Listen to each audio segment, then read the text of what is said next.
살아계신 우리 하나님 아버지, 정말 이 아침에도 우리와 함께 하시고 정말 주님이 도우셔서 우리가 예수의 이름을 의지하고 하나님의 약속의 말씀을 의지해서 하나님께 나아갈 때 놀라운 응답이 있기를 원합니다. 내 말이 너희 안에 거하고 너희가 내 안에 거할 때 무엇인지 원대로 구하면 이루리라 하셨사오니, 하나님의 약속을 붙들고 나아간 우리에게 하나님의 응답을 소유하게 도와주시고, 오늘 이 한날도 정말 오직 성령으로 살게 도와주시며 믿음으로 살게 도와주시며, 이제 우리 모든 교인들 신방하며 또 기도하며 전도할 때 성령을 힘있게 도와주시고, 모든 직분자 모임과 철야까지 하나님이 함께 하시는 놀라운 이적을 체험하시도록 하나님이 함께 하시고 인도하여 주시옵소서. 감사하고 예수님의 이름으로 기도합니다. 아멘. 하늘에 계신 우리 아버지여, 이름이 거룩히 여김을 받으시오며 나라 임하옵시며 뜻이 하늘에서 이룬 것 같이 땅에서도 이루어지이다. 오늘날 우리에게 일용할 양식을 주옵시고, 우리가 우리에게 죄 지은 자를 사하여 준 것 같이 우리 죄를 사하여 줍시고, 우리를 시험에 들게 하지 마옵시고 다만 악에서 구하옵소서. 나라와 권세와 영광이 아버지께 영원히 있사옵나이다. 아멘. 자, 우리 하나님 말씀을 로마서 2장 17절부터 끝절까지 같이 읽겠습니다. 로마서 2장 17절로 끝절입니다. 같이 읽겠습니다. 시작. 유대인이라 칭하는 내가 율법을 의지하며 하나님을 자랑하며 율법의 교훈을 받아 하나님의 뜻을 알고 지극히 선한 것을 좋게 여기며, 내가 율법에 있는 지식과 진리의 규모를 가진 자로서 소경의 길을 인도하는 자요 어둠에 있는 자의 빛이요 어리석은 자의 훈도요 어린아이의 선생이라고 스스로 믿으니, 그러면 다른 사람을 가르치는 네가 네 자신을 가르치지 아니하느냐? 도적질 말라 반파는 네가 도적질하느냐? 간음하지 말라 말하는 내가 간음하느냐? 우상을 가증히 여기는 내가 신사 물건을 도적질하느냐? 율법을 자랑하는 내가 율법을 범함으로 하나님을 욕되게 하느냐? 기록된 바와 같이 하나님의 이름이 너희로 인하여 이방인 중에서 모독을 받는도다. 내가 율법을 행한즉 할례가 유익하나 만일 율법을 범한즉 내 할례가 무할례가 되었느니라. 그런즉 무할례자가 율법의 제도를 지키면 그 무할례를 할례와 같이 여길 것이 아니냐? 또한 본래 무할례자가 율법을 온전히 지키면 의문과 할례를 가지고 율법을 범하는 너를 판단치 아니하겠느냐? 대저 표면적 유대인이 유대인이 아니요 표면적 육신의 할례가 할례가 아니라 오직 이면적 유대인이 유대인이며, 할례는 마음에 할지니 신령에 있고 의문에 있지 아니한 것이라. 그 칭찬이 사람에게서가 아니요 다만 하나님에게서니라.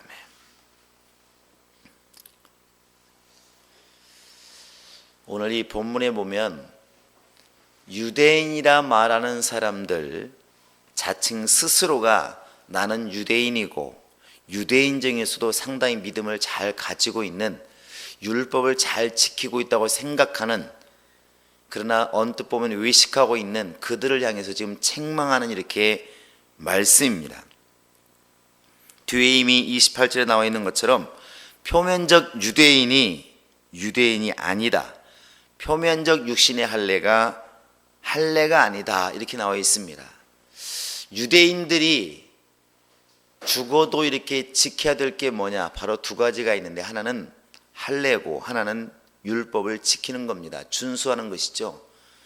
그래서 이제 이스라엘 사람이라면 또 유대인이라면 당연히 조상 때부터 내려온 그것이 뭐냐면 할례입니다. 창세기 11장에서 하나님께서 아브라함에게 약속하시죠. 너 이제 하나 큰 민족을 이룰 것이고 네게 자손이 있을 것이고 여러 가지 약속을 하신 다음에 너 할례 받아라. 너부터 시작해서 네 가족의 모든 남자들, 네 몸에서 태어난 자들, 또 혹시 돈 주고 산 종이 있다고 한다면 종까지라도 할례를 받아라, 이렇게 말합니다. 그리고 말씀하시기를 만약에 할례를 받지 아니하면 이 백성 중에서 끊어진다. 이제 결국 아니라는 것이죠. 네 소속이 아니라는 것이죠. 이때부터 이스라엘 사람들은 무조건 낳으면 8일 만에 할례를 받습니다. 예수님께서도 또 그 당시에도 계속 8일이란 말이 계속 나오는 것은 태어난 지 8일 만에 하는 것은 할례를 이렇게 받았다는 것입니다. 또 율법이라고 하는 것도 신명기 6장 6절부터 9절까지 들으라 이스라엘 이렇게 나와 있는 것처럼 끊임없이 부모가 자식에게 목숨 걸고 전해들 게 뭐냐면 율법이에요. 그래서 계속 이스라엘 사람들은 비록 나라는 잊어버렸어도 2000년 동안 나라는 없었어도 율법은 계속 전수가 되었다는 것이죠. 끊임없이 이렇게. 나라가 망하고 안 망하고 간에 가정이 있는 한 어머니를 통해서 자식에게 계속 율법이 전해진 겁니다. 지금도 유대인들은 누가 유대인이냐? 혹간에 아버지나 어머니 중에 한 사람은 이방인일 수가 있잖아요. 우리도 국제결혼 많이 하니까 그것도 마찬가지죠. 그런데 어머니가 유대인이면 자식도 유대인으로 인정이 됩니다. 이게 어머니 중심이라는 것이죠. 유대인들은. 그러니까 흑인도 있고 백인도 있는데 유대인들은 혈통을 어머니가 유대인이면 유대인으로 지금도 인정을 합니다. 왜 그럴까? 어머니 입을 통해서 계속 율법이 전해지니까. 태어나자마자 안고 시작하면서 하나님은 한 분이시다. 하나님께서 이렇게 저렇게 말씀하셨다. 계속 가르치니까. 그러니까 2000년 동안 이스라엘은 나라는 없었지만 율법은 계속 지켜온 겁니다. 그것이 예수님이 오시고 나서도 계속 진행되고 또 이렇게 뒤에 예수님이 승천하신 다음에 사도들을 통해서도 역사할 때도 계속 유대인들은 이것을 지켜나가는 거죠. 할례와 율법을 지켜나가는 겁니다. 그런데 문제는 율법이라고 하는 것이 우리 양심을 자유하게 하고 영혼을 자유하게 하면 아무 문제가 없는데 그렇지를 못하는 것이죠. 마태복음 23장에서 화 있을진저 바리새인과 서기관들이여 너희는 외식하는 자들이다. 예수님께서 말씀하신 것처럼 유대인들이 할례를 받고 나름대로 율법을 잘 지키면 자기는 신앙이 굉장히 좋다고 생각하는 것입니다. 바울이 이것을 지금 막 혼을 내는 것이죠. 오늘 말씀 19절에도 보시면 네가 율법에 있는 지식과 진리의 규명을 가진 자로서 소경의 길을 인도하는 자요 이렇게 되어 있습니다. 아니 율법을 가르치는 사람이 어떻게 소경을 인도한다고 말할 수 있을까? 20절에도 보시면 어리석은 자의 훈도요 어린아이의 선생이라고 믿으니 그러면 다른 사람을 가르치는 네가 네 자신을 가르치지 않느냐? 왜 그렇게 하지 않느냐? 외식하고 있지 않느냐? 이렇게 지금 반문하고 있는 것입니다. 이 지금 네가 할례를 받았다고 그래가지고 과연 진정 네가 유대인이냐? 율법을 지키고 있다고 네가 과연 진정한 유대인이냐? 그게 아니라고 말하고 있는 것입니다. 그렇지 않다는 것이죠. 왜 이런 말이 나오게 되냐면 우리 한번 갈라디아서 6장을 보시기 바랍니다. 자, 6장 한번 12절부터 17절까지 한번 읽어보겠습니다. 좀 길지만 자, 12절 시작. 무릇 육체의 모양을 내려 하는 자들이 억지로 너희로 할례받게 함은 저희가 그리스도의 십자가를 인하여 핍박을 면하려 함 뿐이라. 할례받은 저희라도 스스로 율법은 지키지 아니하고 너희로 할례받게 하려 하는 것은 너희의 육체로 자랑하게 함이라. 그러나 내게는 우리 주 예수 그리스도의 십자가 외에 결코 자랑할 것이 없으니 그리스도로 말미암아 세상이 나를 대하여 십자가에 못 박히고 내가 또한 세상을 대하여 그러하니라. 할례나 무할례자가 아무것도 아니로되 오직 새로 지으심을 받은 자뿐이라. 무릇 이 규례를 행하는 자에게와 하나님의 이스라엘에게 평강과 긍휼이 있을지어다. 이후로는 누구든지 나를 괴롭게 말라. 내가 내 몸에 예수의 흔적을 가졌노라. 지금 여기에 12절에 보시면 육체의 모양을 내려 하는 자들이 이렇게 되어 있는데 이 당시에 유대와 또 주변 국가에 예수를 믿기는 믿는데 핍박이 굉장히 심했다는 것이죠. 사람을 죽일 정도, 순교시킬 정도니까 얼마나 핍박이 심했었겠습니까? 근데 그 당시에 유대인들 중에서는 반반인 경우 있다는 것이죠. 왜 예수 믿는 너희는 유대인으로서 할례를 받지 않느냐? 어떻게 예수만 믿으면 된다고 말하느냐? 그러니까 핍박을 엄청 받는 것입니다. 그 중에 조금 더 이렇게 좀 합리적인 사람들이 그냥 우리 예수 믿어도 할례를 받지 않으면 되지 않느냐? 이렇게 말하는 것이죠. 할례를 받아서 당당히 말하자. 우리도 유대인이다. 나 할례 받은 사람이다. 나 율법을 지키고 있다. 이렇게 한번 해보자는 것이죠. 율법을 지키자는 게 아니라 마음속에서는 예수를 믿지만 그러나 겉으로는 우리가 율법을 지키는 사람인 것처럼 할례를 받고 한번 그렇게 표시를 내보자. 할례는 눈에 보이는 것이니까. 우리도 간혹가다 그런 경우 있지 않습니까? 핍박을 받으니까 특히 요즘에 뭐 제사 문제 같은 게 심각해지면 그런 말 합니다. 그냥 너무 강하게 하지 말고 그냥 대충 하면 되지 않을까? 믿는 것처럼 순종하는 것처럼 이런 말들이 똑같 비슷하겠죠. 정확히 맞는 거 아니지만 그 당시에 그렇게 너무나 핍박이 심하니까 육신의 모양을 내려 하는 사람들, 육신적으로 굳이 그렇게 유대인이 아닌 것처럼 그렇게 해야 할 필요가 있을까? 그 할례 받는 사람과 율법을 지키는 사람들이 꼭 이렇게 싸우는 것처럼 그럴 필요가 있을까? 그러지 말자 하는 사람이 있었다는 것입니다. 근데 정작 그들은 율법을 지킬 마음이 없었기 때문에 별 의미가 없다는 것이죠. 바울이 이것을 지금 책망하는 것입니다.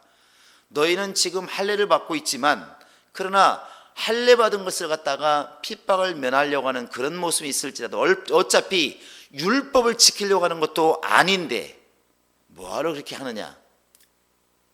우리는 지금 그렇게 육신의 할례가 중요한 게 아니다. 나를 괴롭게 하지 말아라. 그런 문제 가지고 나를 괴롭게 하지 말아라. 내 몸에 지금 예수의 흔적이 있다. 이렇게 말하는 것입니다. 역시 본문도 마찬가지라는 것이죠. 겉으로 된 이런 할례 또 겉으로 지키는 이런 율법 이게 중요한 게 아니라 이게 유대인의 표시가 아니라 바로 마음의 할례를 받고 귀가 할례를 받고 진정으로 주 안에서 율법이 원하는 바 예수를 제대로 믿는 것이 진짜 그게 유대인이 아니겠느냐? 참 유대인이 아니겠느냐? 이것을 지금 말하는 것입니다. 이것은 오늘날 우리가 믿음 안에서 이렇게 진리 안에서 바꿔보면 그 오늘날도 역시 동일하게 적용되는 부분이 있습니다. 그게 뭐냐면 침례와 믿음이라는 것이죠. 과거에 아브라함의 사람이라는 것, 곧 유대인 소속이라는 것을 무엇으로 알 수 있느냐? 할례와 율법이라고 그랬어요. 그러면 오늘날 예수 안에 있다는 것 그리고 진리 안에 있다는 것을 어떻게 알 수 있느냐? 그건 두 가지입니다. 눈에 보이는 것은 침례예요. 침례받는 것이고 눈에 안 보이는 것은 믿음입니다. 이 두 가지가 있으므로 지금 우리가 예수 안에 있다는 것을 알 수가 있어요. 그런데 오늘날에도 침례는 받는데 믿음 없는 사람이 참 많다고요. 근데 본인은 침례를 받았기 때문에 이제 다 구원도 받고 모든 것이 다 완벽하다고 생각하는 경우가 있습니다. 우리도 이미 많이 봤잖아요. 너무나 등록 위주로 시키다 보니까 너무나 등록은 많은데 진짜 예수 믿는 사람이 맞지 않고 너무나 허수가 많다고 그래가지고 어느 날부터인가 침례 숫자를 이제는 계수하겠다. 침례를 가지고 이제 전도한 것을 제대로 파악하겠다고 그래가지고 침례를 주기 시작했습니다. 그랬더니 이제 그 숫자를 늘리려고 또 역시 오늘 데려온 사람을 당장 침례 줘가지고 침례받게 한 경우도 많이 있었습니다. 결국 이제 침례를 주고 있는 목사들이 갈등하기 시작하는 것이죠. 물론 그 중에는 그동안 예수를 영접해가지고 침례 못 받은 사람도 있습니다. 그 문제가 없어요. 그런데 정작 침례받는 사람은 아무런 준비가 안 돼 있는데 막 전도한 사람의 믿음 위에서 강제로 침례받는 사람이 생겼다는 것이죠. 이 나중에는 막 술 냄새가 나느니 그런 사람에게 침례를 줘야 되느니 이 침례 주는 사람이 시험 들게 생겼어요. 이런 경우에 나중에 침례에 대해서 얘기하면은 나 침례 다 받았는데 이렇게 된다는 것이죠. 바울이 말하고자 하는 것, 율법 안에서 말하고자 하는 것은 너희가 지금 육신적으로 할례를 받고 율법을 지킨다는 생각으로 하고 있지만 율법을 못 지키는, 그러고 있으면서도 어떻게 자신은 유대인이라고 자랑할 수가 있겠느냐. 그렇게 겉으로 드러난 유대인이 진짜 유대인이 아니다. 오늘날 우리도 마찬가지라는 것이죠. 바로 우리가 침례를 받았다고 진정한 그리스도인이 될 수가 있을까?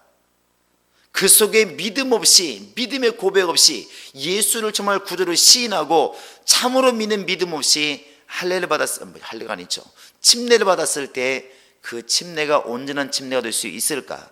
나는 침례 교인이라고 자랑하는 게 과연 의미가 있을까? 그건 의미가 없다는 것입니다.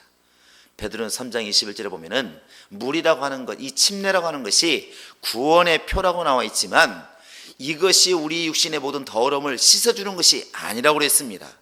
우리 영혼과 우리 육신의 더러움을 씻어주는 것은 침례가 아니고 바로 예수 그리스도를 믿고 회개하는 것입니다. 참 믿음을 통하여서 우리가 이렇게 회개가 되는 것이지 침례가 아니라는 것이죠. 믿고 침례를 받는 것이지 침례받았기 때문에 믿음이 생기는 것은 아니더라는 것입니다. 이 말을 우리가 오늘날로 이렇게 정의해보면 이렇게 말할 수 있습니다. 겉모양에 믿는 사람이 믿는 자가 아니라 참으로 자기 영혼 속에 믿음이 있고 참으로 하나님께 온전한 침례를 받은 사람만이 진짜 그리스도인이다. 물침례만이 전부가 아니라 정말 성령으로 침례받고 성령으로 인침받은 믿음을 가진 사람만이 진짜 그게 그리스도의 사람이다. 아마 이렇게 정의를 내릴 수가 있을 것입니다. 그러니까 우리가 이렇게 육신의 침례를 받고 겉모양이 예수 믿었다고 해서 참 믿음의 사람이냐, 참 예수의 사람이냐, 우리는 그렇게 스스로를 내세우지 말고 너희가 몇 날이 못되어 성령으로 침례를 받으라고 그랬으니까 보이지 않는 성령의 침례를 받고 성령으로 내 영혼이 인침받는 그러한 단계가 되어서 하나님이 인정하시는 자가 되었을 때 비로소 진짜 예수 믿는 사람, 저 사람은 예수의 사람, 하나님의 사람, 이러한 인정을 받을 수가 있을 것입니다. 우리가 이렇게 유대인을 보면서 할례 받았다고 율법을 알고 있다고 저가 유대인이야 아니라고 지금 들었던 것처럼 역시 우리가 물침례를 받고 또 교회 안에서 예수 믿는 사람이라고 나타났을 때 그게 진짜 예수 믿는 사람일까 하는 게 아니라 성령으로 침례받고 성령으로 인침받는 그러한 믿음으로만 하나님께 나아가기로 참 예수 믿는 사람, 참 하나님의 사람 되기를 원 작정한 우리 모두가 될 수 있기를 예수의 이름으로 축원합니다. 할렐루야, 할렐루야. 이 시간 우리 같이 기도하시겠습니다. 기도할 때 하나님, 내가 정말 겉모양의 믿음의 사람이 아니라 하나님이 인정하시는 참 믿음의 사람이 되게 하소서. 정말 내 영혼에 하나님의 성령의 정말 침례가 있게 도와주시고 성령의 인침 있게 도와주셔서 눈에 보이지 않지만 정말 예수의 흔적이 내 안에 있게 달라고 예수의 샘을 입고 간절히 기도하시겠습니다. 예수여, 예수여, 예수여.